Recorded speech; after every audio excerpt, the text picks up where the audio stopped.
only God is powerful enough to fool itself into believing that it's not God and to keep itself from infinite love through fear and through imagination and through dreaming and through illusion.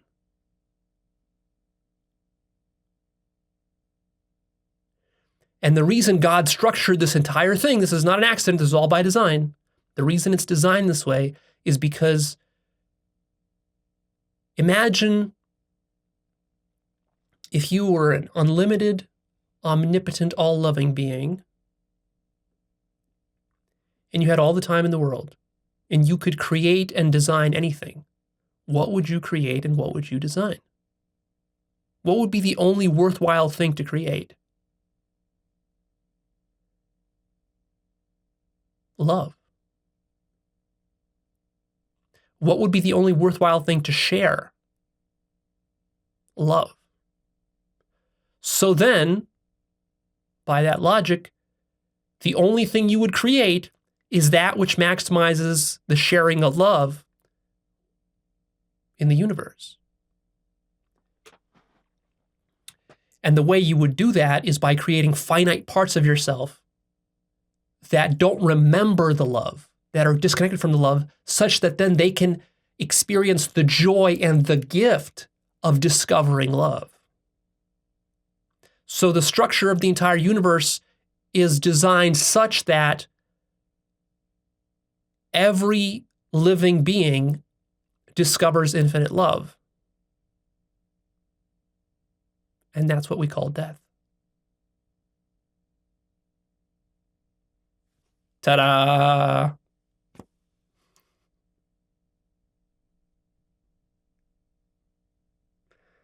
Are you getting all this?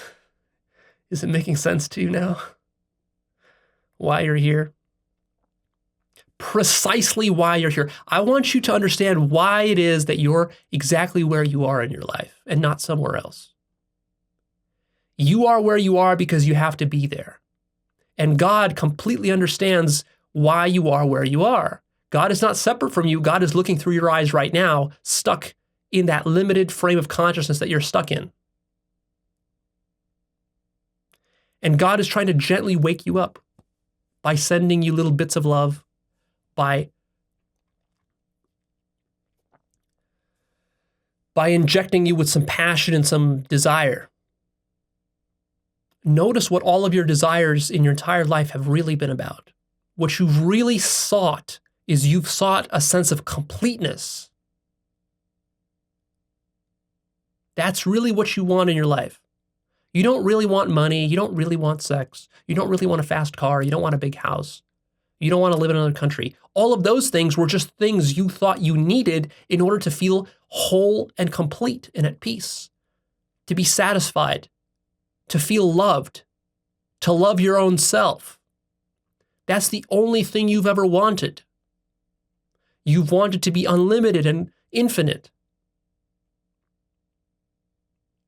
So your entire life, from your very birth, you've been searching for God, not realizing that He's right here. He's right there. See, you've been pursuing God unconsciously, and that can never work.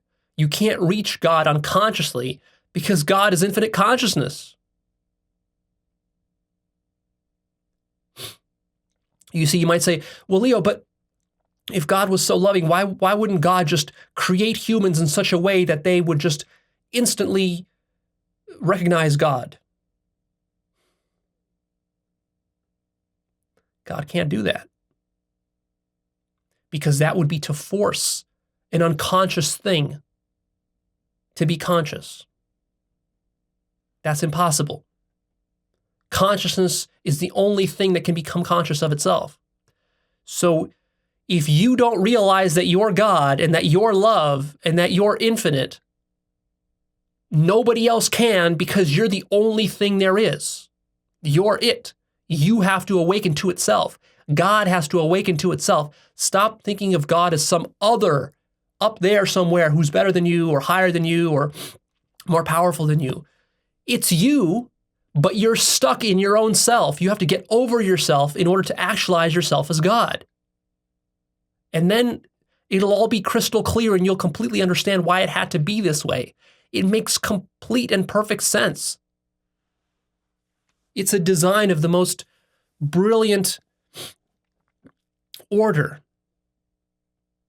It's infinitely brilliant. All of God's intelligence is going towards awakening itself,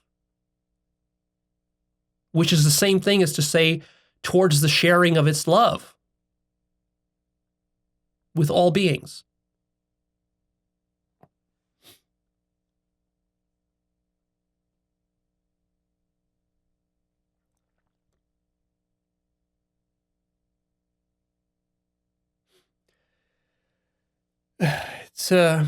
It's a lot of responsibility to know this information. Because once you know this information, now you sort of realize your trajectory. You understand what all human development is about, what all self-help is about. And it becomes very clear what your path should be if you want to move towards God. The problem is that a lot of people love to distract themselves. They orbit around the center, but they never move their orbit towards the center. You see, they're just comfortable spiraling around and around and around forever. And like I said, God can't force you to move towards the center. You have to want to do it yourself through your own recognizance. You have to recognize that, oh, I'm a fucking idiot for staying out here when I could be closer to the center. And it feels just like taking a rocket ship and flying straight into the sun. In fact, to make it even more of a poignant metaphor, imagine that you are a vampire and we put you on a rocket ship and we angle that rocket ship straight into the sun and we fire it away. How are you going to feel as a vampire? You're going to be terrified because sunlight is the thing you fear the most. And the closer you get to the sun, the more light there's going to be, the more it's going to burn. What is it going to do, though? It's going to burn out all of your impurities, all of your selfishness, all of your fear, until eventually the rocket ship will actually enter the sun, burn into it, and then you will merge and you will become one with the sun, and you will radiate the light of the sun, the infinite light of the sun.